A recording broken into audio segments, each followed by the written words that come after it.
Okay, so I think the first thing I'm going to do is I'm going to take the this kind of the switch off the back, the sensor. It's looking a little yuck also, to say the least. So it's that. Looks like there's a circlip in here that needs to come out, so it's looks quite dirty and quite small. So let me see what I have for the tools in that department. So okay, so armed with my somewhat period old Craftsman pliers here, let's see if I can somehow pull these dudes out.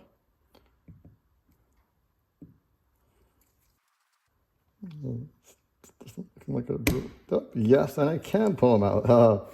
That is awesome. So there's the clip. There's the piston, just kind of yuck. The spring that goes in there. So, all right. Then this, I believe I have all kinds of fun parts that replace this. So yeah, there's some definite yuck going on in here, that's for sure. So okay, time to bust the instructions out and see what the dealio is, and I think we'll toss some of the stuff in to let it start cooking. So awesome. Okay, so might as well at least look to see. Let's see what's in the repair kit.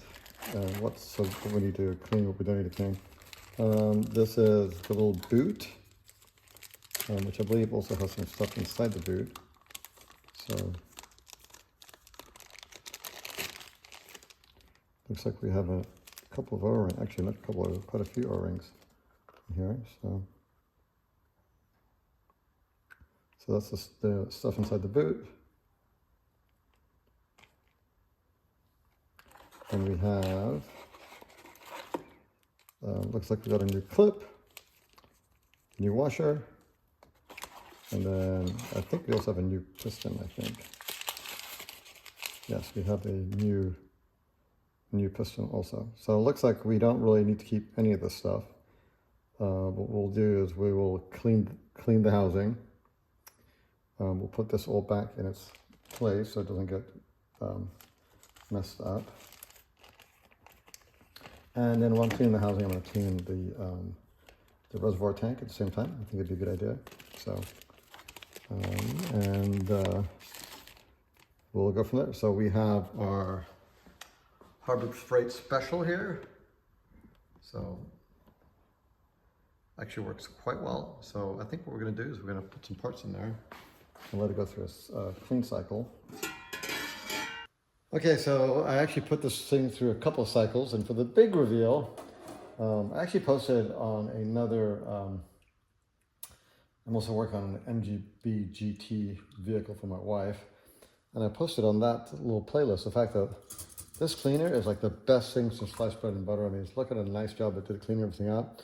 I'm just going to run that through the sink real quick. We'll get it nice and clean. It took pretty much, I think this is black paint that had garbage over it. So anyway, we'll go ahead and take this to the sink, rinse everything out, blow it out, and then we'll see what it looks like. So awesome. So I took this to the wire wheel and kind of cleaned it up a little bit. So the whole plan is to go ahead and paint it to try to prevent some of the corrosion. So I was going to use a bead blaster in my sandblasting cabinet, but didn't feel like figuring out how to protect all the threads, some of the other good stuff. So I figured this was just a lot easier. So yeah, it took a little work, a little patience, but I think we're ready to paint this thing. And then once it's painted, we'll go ahead and reassemble the whole thing and put it back on the bike, and that will conclude that, let's hope. Okay, awesome. So the next step before I paint it is I want to hone the bore. So I have a piece of 2000 grit sandpaper on a fiberglass batten that for my sailboat that is just a little bit smaller than the diameter of the cylinder. So I'm going to basically put it in here and just kind of spin it around a little bit. My thoughts are just to clean it up get it a little shiny, and I think the 2000 should hopefully do it without really doing any damage. So we'll give it a roll and see what happens.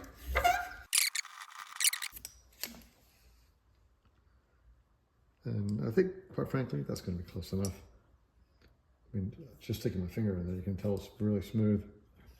So, okay, good deal. So I think the next thing I'm going to do, I'm going to basically wipe this thing down with some acetone, and then we'll go ahead and spray it and give it a coat of black paint just to kind of seal it up. Awesome. Okay, so this engine hoist is good for a couple of other things other than lifting up engines. It's also a good place to kind of hang parts from while you paint them. So I've got this pretty well cleaned off. It's got the went through and wiped it down with some acetone. I pretty much covered as best as I could the areas for both where the brake lines go in, the piston, the brake switch sensor. So we'll give it a quick spray with some black paint and see how it goes. Awesome.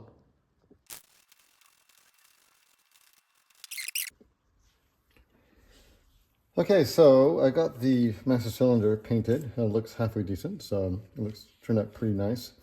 And we bored the hone. It took a little effort. I ended up having to get some emery cloth and put it on a dowel rod and ram it up and down there a few times. There's a bit of minor pitting at the bottom. It's impossible to see really, but anyway, we've done the best we can on this. So really the next step is to get the piston put back together. So here's the old one. So that gives us an idea of what it looks like.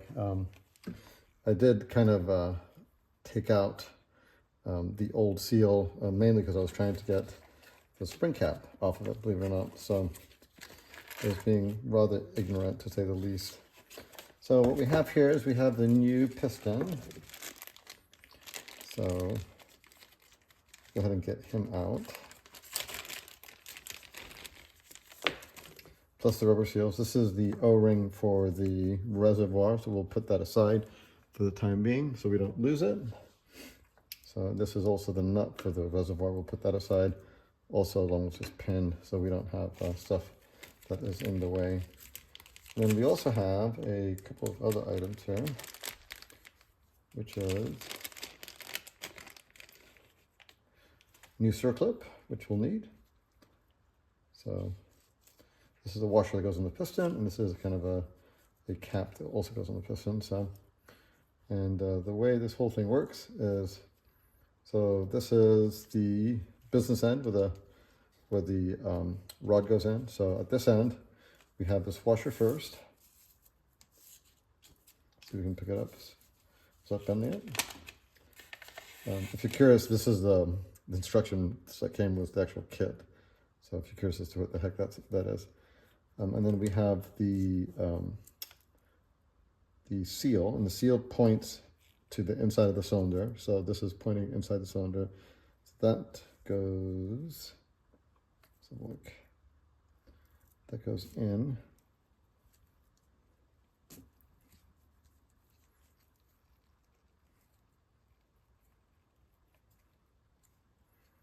And my understanding is that this goes in here to seal it all in.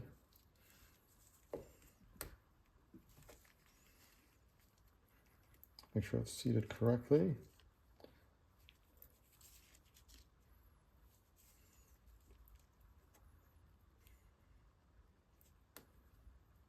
Okay. And this goes at this end over here. This is just want to make sure that this is actually, yep, so that goes all the way over. And then last but not least is we have the seat for the spring. So I believe that's how that goes.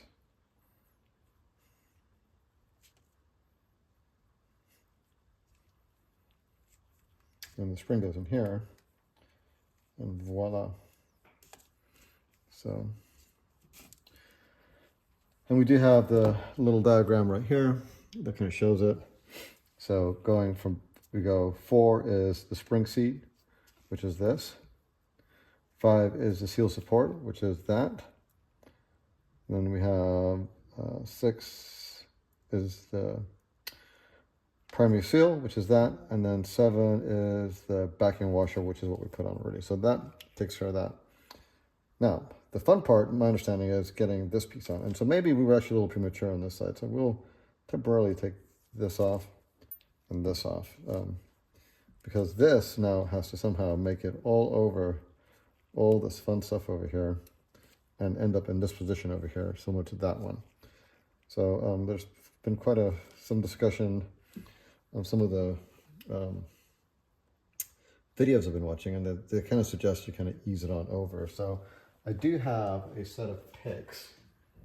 So I'm going to attempt that to see if we can kind of use one of these guys to kind of help the seal kind of make it over the hump, to put it nicely. So, because there's really not much room in here to do that. And so the seal does seem to be fairly stretchy, which is good. The big question is how the heck to get this thing to actually make it on over without completely jacking up the seal, right?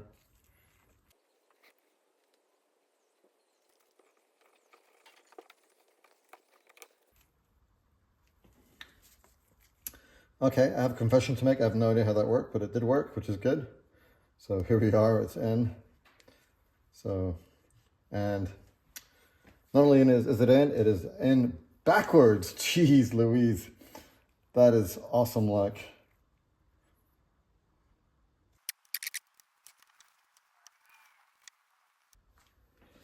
Okay, so I got that thing on backwards, and luckily I was able to turn it all around without actually breaking it, thank goodness.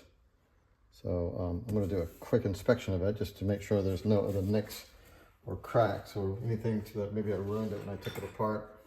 So yeah, remarkably it looks like I was able to, there's one little exception here.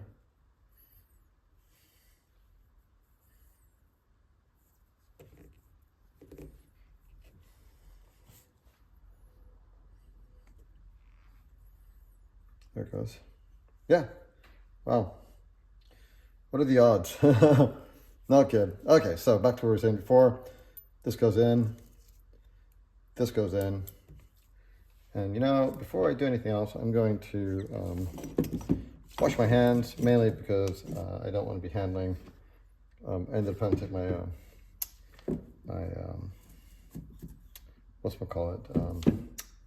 my gloves off just because I needed to kind of access all this stuff. So I'll be right back with some clean hands, and then we'll assemble all this.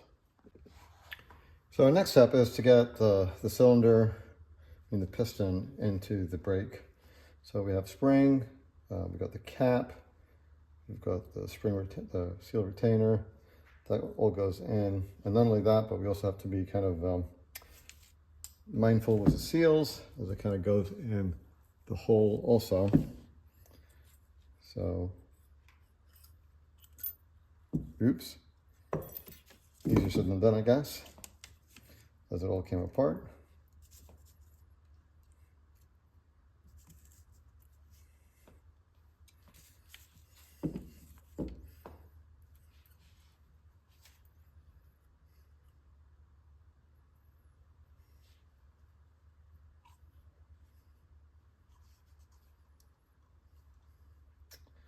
Okay, so then the trick becomes is to get this in.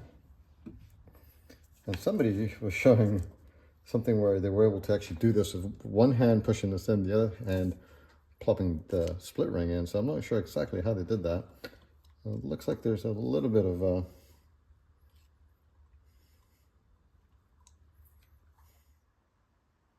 okay, attempt number 20 whatever. So what I'm going to do, I have a little socket that's going to fit there. I've got the strip clip in here. I'm going to use a pair of a clamp here to try to get this thing in here.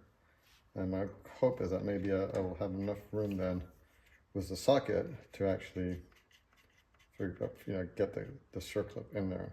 Not the strip clip, yeah, So let's just see if we can do this.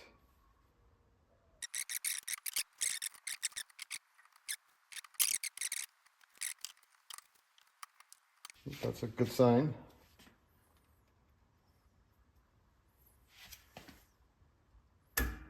That's a good sign.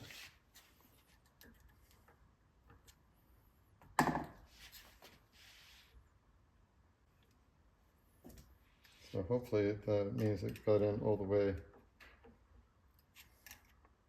Let's have a look what happens here.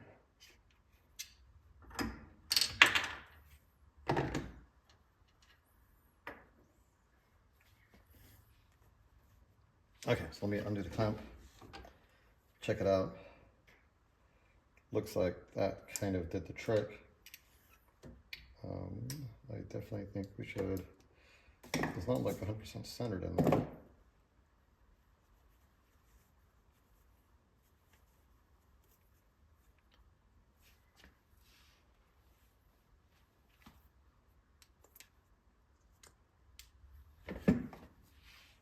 So this is for funsies.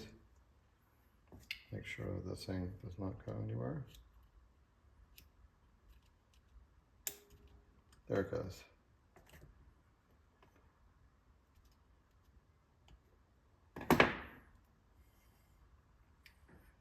At least we heard it click back in there.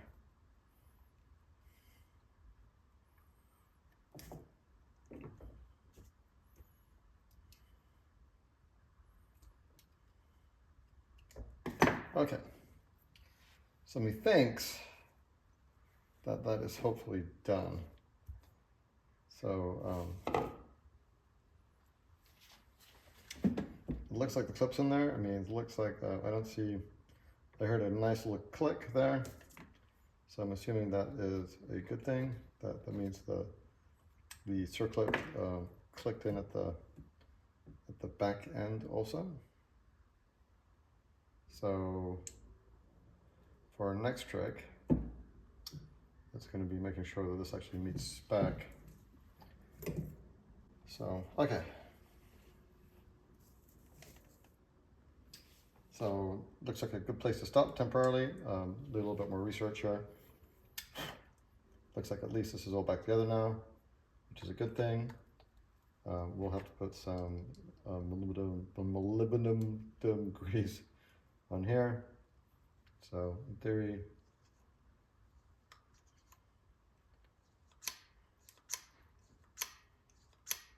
yep. So it looks like that's not going to go anywhere. Awesome. So this is a special BMW tool that goes in here. Yeah, we're good. So that fits in there. So we're good. Okay, so great. So I think this kind of should conclude the that portion of the master cylinder. Really, next steps on this is to grab this cool little O-ring, put him in there, open this up, grab this guy, put him in there. This goes to there.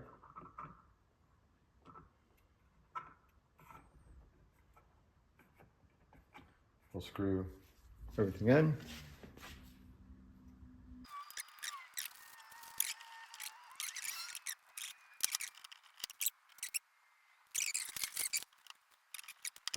Okay, great. So I think at this point in time, that's on. This is on. We gotta put a little grease in here to finish, and then this is now officially ready to go put back on the bike. We do have the cap over here that we can put back on, at least temporarily, to keep it all together. And so that, I think, concludes the master cylinder rebuild. And now we'll just have to get it on the bike. Awesome. So I decided not to do a video of putting the master cylinder back on. It seemed a little tedious. So how it came off. So anyway, here it is back on. Everything's working. I got the brakes bled. It's looking good. It's not leaking, which is a good thing. So yeah, it was not too horrible to get it back on there. So that was good. And now I have decent brakes. So that's good. I also, while I was at it, I think I may have said I was going to do some work on the rear master cylinder. And basically what I did was I just replaced, oops, get my thumb out of the way. Basically what I did, I just replaced this hose right here. That was looking a little worn and dated. So yeah, so that's both brakes have been bled, fluid replenished, and we've got some decent brakes now, so which is good. So we'll do a road test once we get it all put back together, and we'll see how it goes. Next, I am going to rebuild these Bing carburetors. I'm going to do it because basically they were definitely leaking when the fuel, when the bike was off. I mean, when I first got the bike, the gentleman I bought it for ran it for me, and then afterwards, I mean, you could just smell the smell of gas. So it looks like the float valve most likely is toast. So, so my next step is really going to be to pull both of them off, clean them up, put them back on. I don't really expect to see anything horrible. I mean, the bike doesn't have that many miles on it, so. Yeah, anyway, good stuff. So that kind of ends this episode, and we'll catch you in the next one. Take care now. Bye-bye. If you like this video, hit subscribe and give us a big like down below. Thanks for watching.